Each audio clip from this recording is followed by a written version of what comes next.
Le téléphone sonna au milieu de la nuit, arrachant Julien du sommeil. C'était son père. La voix brisée par la rage et les larmes, « Ton frère t'a vu avec cet homme à Rome. Embrassé comme un pervers. Ne remets plus les pieds à la maison. Tu n'es plus mon fils. » Julien, figé dans son lit d'hôtel, sentit le monde s'effondrer autour de lui. Réalisant que ce voyage censé être une échappée avait scellé son exil familial pour toujours. Julien avait toujours su que ce moment viendrait. Mais pas si vite. Pas comme ça. À 25 ans. Il vivait à Paris, travaillant comme graphiste dans une petite agence. Une vie en apparence ordinaire masquant un tourbillon intérieur incessant. Fils d'une famille conservatrice de Lyon. Où son père, un avocat respecté, imposait des valeurs traditionnelles avec une main de fer. Julien avait grandi en étouffant ses sentiments. Les dimanches à l'église. Les dîners où l'on parlait de mariage et d'héritier. Tout cela l'avait poussé à feindre une hétérosexualité qu'il ne ressentait pas. Mais à Rome, lors d'un congrès professionnel, il avait rencontré Alexandre. Alexandre, 32 ans, était un architecte français expatrié en Italie pour un projet de restauration. Grand, blond, avec une barbe légère qui accentuait son sourire confiant. Il avait croisé Julien perdu dans les rues étroites du Trastevere. « Vous semblez égaré », avait-il dit avec un accent parisien pur, tendant une carte de la ville. Julien, épuisé par une journée de conférence, avait accepté son aide. Et ce qui avait commencé comme une conversation banale sur l'architecture romaine s'était transformé en une nuit de confidence autour d'un verre de vin. Pour la première fois, Julien s'était senti vu. Non pas comme le fils modèle ou l'employé discret, mais comme un homme avec des désirs profonds et refoulés. Le lendemain, il s'était revu. Alexandre, ouvertement gai depuis ses années universitaires, racontait sans filtre sa propre histoire, le rejet initial de ses parents, la thérapie qu'il avait suivie pour s'accepter, et la liberté qu'il avait trouvée en s'installant à Rome. La société française évolue. Mais les familles comme la nôtre traînent des chaînes invisibles, avait-il dit. Julien, captivé, avait osé partager un fragment de sa vérité, les relations forcées avec des femmes pour plaire à son entourage. Les nuits d'insomnie à se questionner sur son identité. Alexandre l'avait écouté sans jugement. Et au fil des jours, une connexion s'était tissée, culminant en ce baiser impulsif près de la fontaine de Trévi. Capturé par le frère de Julien en vacances dans la ville éternelle. De retour à Paris, Julien affronta l'orage. Son téléphone vibrait de messages accusateurs, sa mère pleurait au bout du fil, implorant une explication, tandis que son père refusait tout dialogue. C'est une phase. Une erreur due au stress, tentait-elle de minimiser. Mais Julien savait que c'était faux. Il avait choisi de ne pas nier. De ne pas mentir cette fois. Maman ? C'est qui je suis, avait-il répondu, la voix tremblante.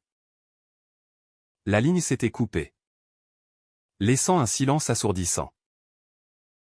Alexandre, apprenant la nouvelle par message, proposa immédiatement son soutien, viens à Rome si tu as besoin.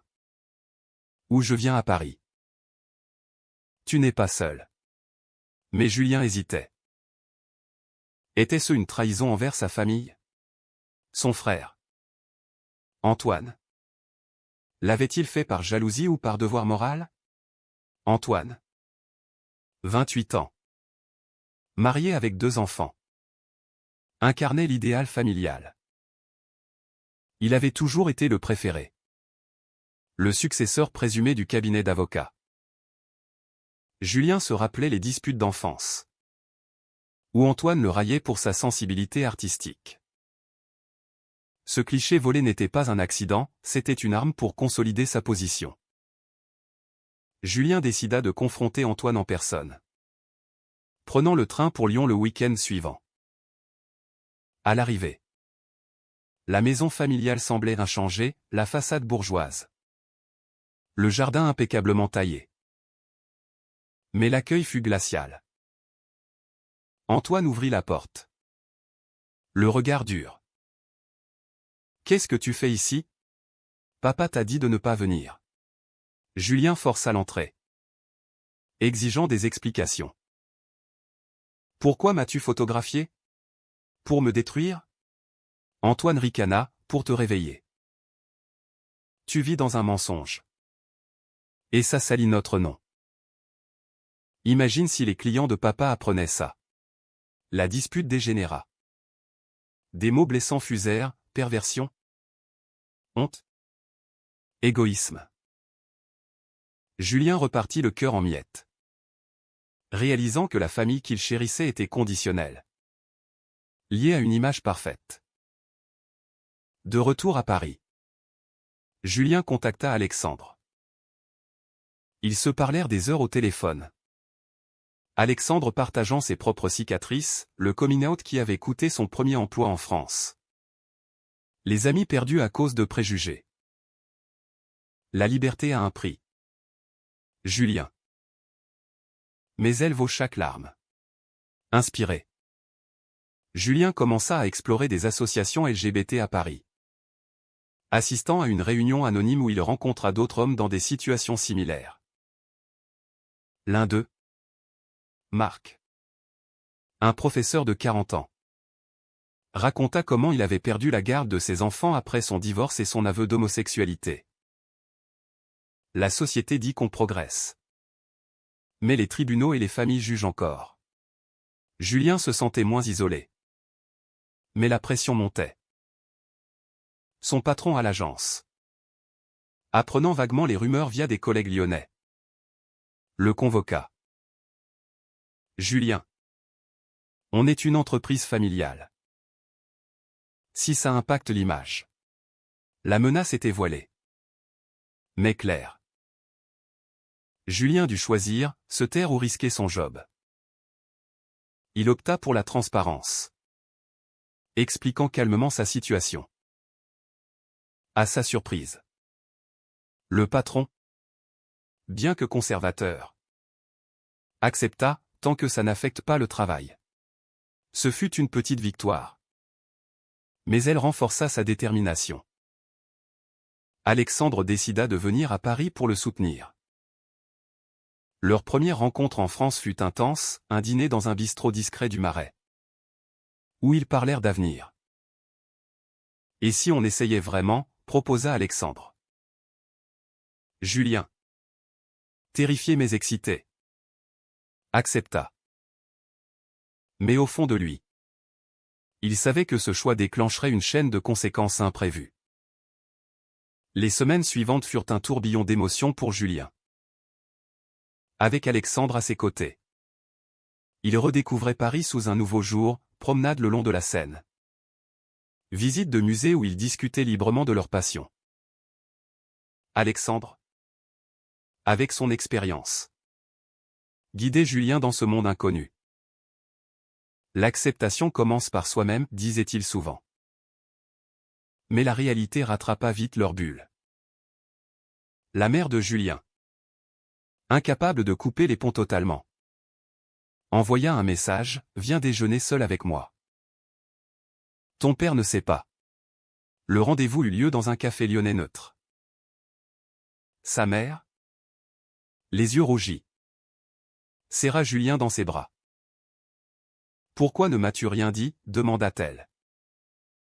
Julien expliqua.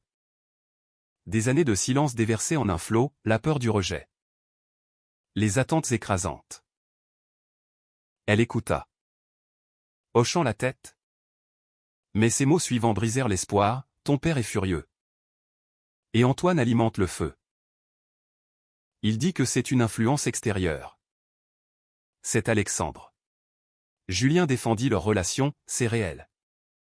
Maman. pas une phase. Elle partit en promettant d'essayer de raisonner le père. Mais Julien doutait. De retour à Paris, Alexandre affronta ses propres démons. Son projet à Rome touchait à sa fin. Et il devait décider, rester en Italie ou rentrer en France pour Julien. J'ai fui Paris après mon coming out pour éviter les jugements, avoua-t-il un soir. Julien, sentant la vulnérabilité, le rassura, ensemble. On affrontera ça. Mais une ombre planait, Antoine. Non content de la rupture familiale, contacta Alexandre directement via LinkedIn, l'accusant de corrompre son frère. Laissez-le tranquille. Ou je rends ça public. Alexandre, choqué, montra le message à Julien. Ton frère est dangereux. Julien, enragé, appela Antoine, c'est du harcèlement. Antoine rit, c'est pour ton bien. Papa prépare à te déshériter. La menace était réelle, Julien dépendait encore financièrement d'un fonds familial pour son appartement. Il dut consulter un avocat. Apprenant que sans testament clair, il pourrait contester. Mais au prix d'une bataille judiciaire humiliante. Pendant ce temps, au travail, les tensions montèrent. Un collègue homophobe, informé par des ragots, commença à le marginaliser, rapports ignorés. Blagues déplacées. Julien, soutenu par Alexandre, porta plainte en interne. L'enquête révéla un climat toxique, menant au licenciement du collègue. Mais Julien se sentit marqué. Comme si sa sexualité le définissait désormais. Alexandre, décidant de rentrer à Paris, trouva un poste dans un cabinet d'architecture. Leur cohabitation débuta. Un appartement partagé dans le 11e arrondissement. C'était idyllique au début, dîner cuisiné. Nuit de discussions profondes. Mais les conflits intérieurs de Julien surgirent. Il culpabilisait d'avoir brisé sa famille. Et si j'avais tort, se demandait-il.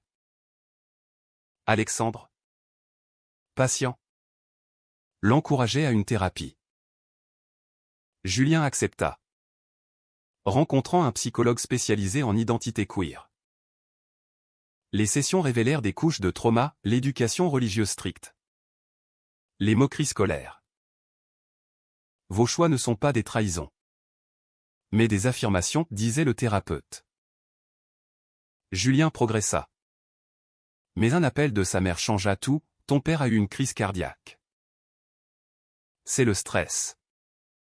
À cause de toi. Julien, dévasté, prit le premier train pour Lyon. À l'hôpital. Son père, affaibli, le regarda avec mépris, part. Tu n'es pas bienvenu. Antoine, présent, accusa, regarde ce que tu as fait. Julien repartit en larmes, questionnant sa relation avec Alexandre. Était-ce égoïste de poursuivre ce bonheur au prix de la santé familiale? Alexandre, apprenant l'incident, proposa une pause, si ça te détruit. Peut-être qu'on arrête. Mais Julien refusa, non. C'est eux qui me détruisent. Pourtant, le doute s'insinua. Pour compliquer les choses, Alexandre reçut une offre d'emploi alléchante à Rome. Avec promotion. C'est une opportunité rare, admit-il.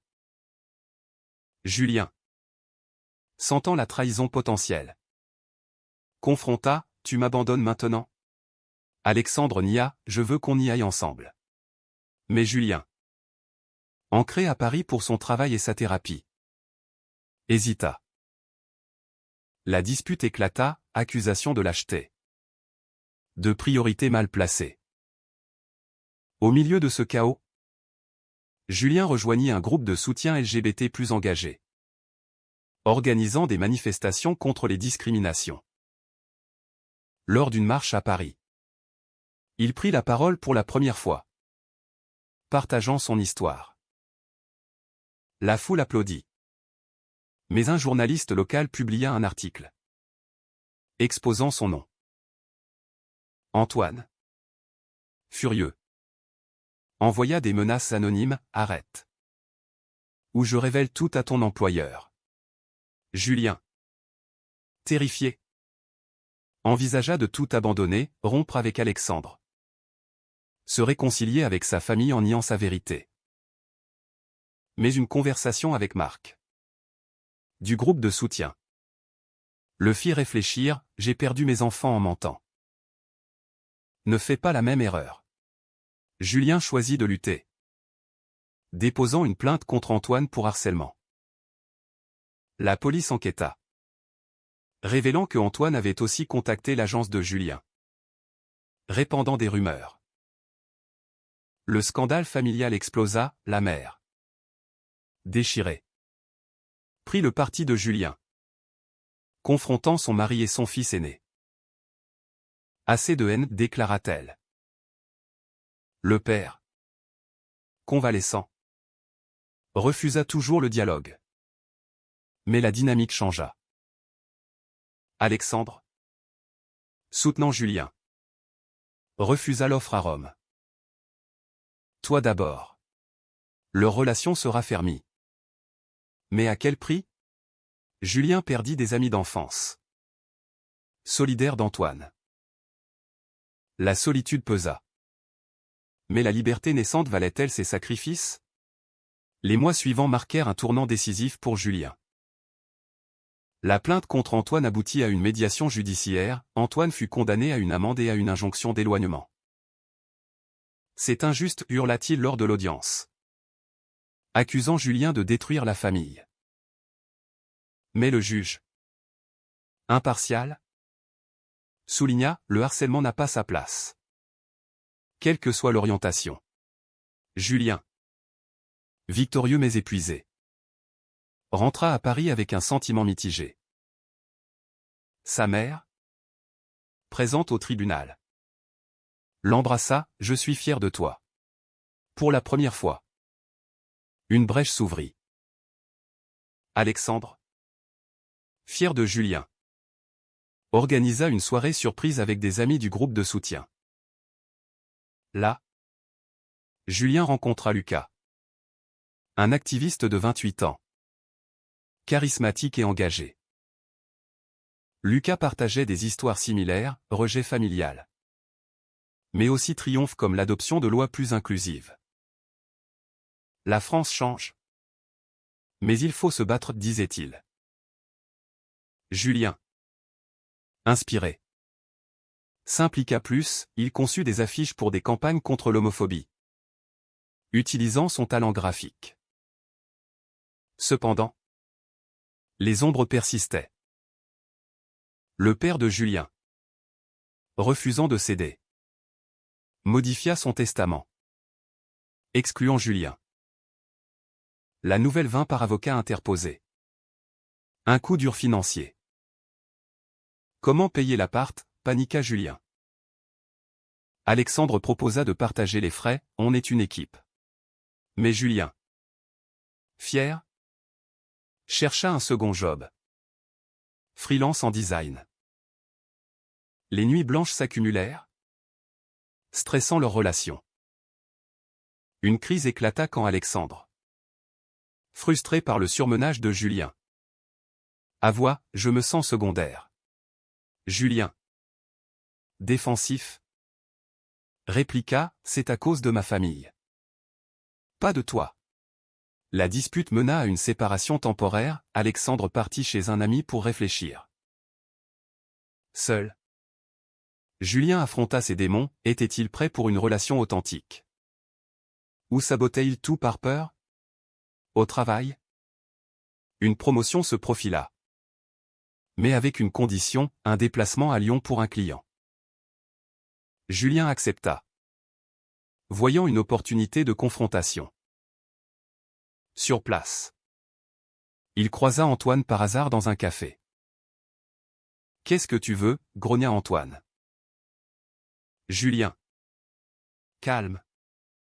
Répondit, la paix. Pourquoi tant de haine? Antoine. Surpris.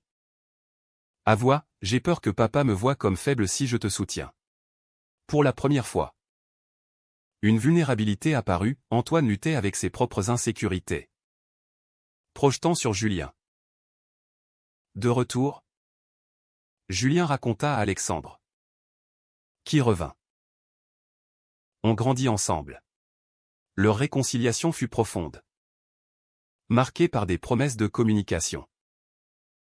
Mais un nouveau défi surgit, la mère de Julien. Divorçant du père. Vint s'installer à Paris. Je veux reconstruire, dit-elle. Julien. Prudent. Accepta des dîners réguliers. Elle rencontra Alexandre. Poli mais tendu. C'est dur d'accepter, admit-elle. Mais essaya. Pendant ce temps, Julien s'engagea dans une association aidant les jeunes LGBT rejetés par leur famille. Il mentorait un adolescent de 17 ans. Théo, dont l'histoire miroire la sienne, coming out forcé. Expulsion du domicile. Comment survivre, demandait Théo. Julien partageait, trouve ta communauté. Bats-toi pour ta vérité. Cela renforça sa résilience. Mais raviva des blessures. Alexandre, de son côté, affronta un backlash professionnel, un client conservateur. Apprenant sa relation via l'article. Annula un contrat. L'homophobie coûte cher, ironisa-t-il. Julien. Culpabilisé. Proposa, peut-être qu'on se fait discret. Mais Alexandre refusa, non. C'est capitulé. Leur débat sur la visibilité vs. Sécurité intensifia les tensions sociétales. Un point culminant arriva lors d'une manifestation nationale pour les droits LGBT à Paris. Julien y participa avec Alexandre et sa mère. Un geste symbolique. Mais des contre-manifestants, hurlant des insultes, créèrent le chaos. Une bagarre éclata, Alexandre fut poussé, se blessant au bras. À l'hôpital. Julien paniqua, c'est ma faute? Pour t'avoir entraîné. Alexandre. Bandé. Répondit, non. C'est la société. On continue. La mère de Julien. Témoin. Confronta enfin le père par téléphone, regarde ce que ta rigidité cause. Le père. Isolé. Céda légèrement, un message neutre à Julien. Prends soin de toi. C'était minime. Mais un début. Julien. Guéri par ses épreuves. Proposa à Alexandre un engagement plus formel, un Pacs. Pour officialiser notre combat. Alexandre accepta. Ému. Mais au fond, Julien se demandait si tous ces sacrifices valaient la peine. Face à une société encore divisée. Avec le Pacs signé, Julien et Alexandre entrèrent dans une phase de stabilité relative. Leur appartement devint un havre. Décoré de souvenirs de Rome et de Paris. Julien excella au travail. Obtenant une promotion méritée. Sa mère, intégrée à leur vie, organisa même un dîner familial restreint. Sans le père ni Antoine. C'est un pas, dit-elle. Julien. Reconnaissant. Vit en elle une alliée inattendue. Pourtant, les cicatrices persistaient. Antoine. Amer après la médiation. Coupa les ponts. Mais envoya un cadeau anonyme pour le Pacs, une carte ironique. Félicitations pour votre choix. Julien. Blessé. Choisit l'ignorance. Alexandre. Protecteur. Insista, concentre-toi sur nous. Au sein de l'association. Julien organisa un atelier sur les conflits familiaux. Théo, son protégé, progressa, réconcilié partiellement avec ses parents grâce au conseil. Merci. Tu m'as sauvé, dit Théo. Julien, ému, réalisa l'impact de son histoire. Mais un cas plus dur le confronta, un homme de 50 ans. Divorcé après 30 ans de mariage hétéro. Perdant tout pour son coming out tardif. Était-ce la bonne décision, demanda-t-il. Julien, sans réponse claire, réfléchit à ses propres choix. Alexandre, ambitieux, lança son propre studio d'architecture à Paris. Spécialisé en projets inclusifs. Un contrat avec une ONG LGBT le propulsa. Mais attira des critiques en ligne, commentaires homophobes. Menaces. Julien, inquiet, proposa, peut-être modère. Alexandre, déterminé, répondit, non. C'est pour ça qu'on se bat. Leur relation, testée, se renforça par ces épreuves. Un jour, le père de Julien appela, je veux te voir. Rendez-vous à Lyon. Neutre. Le père, vieilli, avoua, j'ai eu tort de te rejeter. Mais je ne comprends pas. Julien expliqua patiemment, c'est pas un choix. C'est moi. Le père hocha la tête, donne-moi du temps. C'était une trêve fragile. Mais réelle. Antoine, informé, réagit mal, un appel furieux à Julien. Tu l'as manipulé. Julien coupa, c'est fini. Les guerres. La vie reprit. Mais un twist inattendu surgit, Alexandre reçut une lettre d'un ex-partenaire. Révélant un secret passé, une infidélité lors d'une relation précédente. Caché par peur. Je ne voulais pas te perdre, avoua Alexandre. Julien, trahi, confronta, la confiance est brisée. La dispute fut intense, accusation. Larmes. Julien partit chez sa mère pour réfléchir. Seul. Il pesa le pour et le contre, pardonner ou rompre. Les leçons apprises sur le pardon familial. La résilience l'inclinèrent au pardon. Personne n'est parfait, dit sa mère. Julien revint. Imposant des conditions, thérapie de couple. Alexandre accepta. Reconnaissant. Leur relation, réparée, devint plus forte. Julien publia un blog anonyme sur ses expériences. Touchant des milliers. Des messages de soutien affluèrent. Mais aussi des critiques, tu imposes ton mode de vie. Cela raviva le débat intérieur, était-il un militant ou une victime? À la fin d'une année tumultueuse. Lors d'un voyage à Rome pour anniverser leur rencontre, Julien et Alexandre réfléchirent. Regarde ce qu'on a traversé, dit Alexandre. Julien, serein, répondit, et ce qu'on a gagné. De retour à Paris. Julien organisa une conférence sur les identités queer en France. Invitant famille et amis. Sa mère y assista. Le père envoya un message d'encouragement. Antoine resta absent. Mais la paix régnait. Pourtant, au fond, une question persistait, dans une société en évolution. Sacrifier des liens familiaux pour vivre sa vérité est-il toujours le bon choix? Ou existe-t-il des compromis qui préservent l'harmonie sans renier soi-même?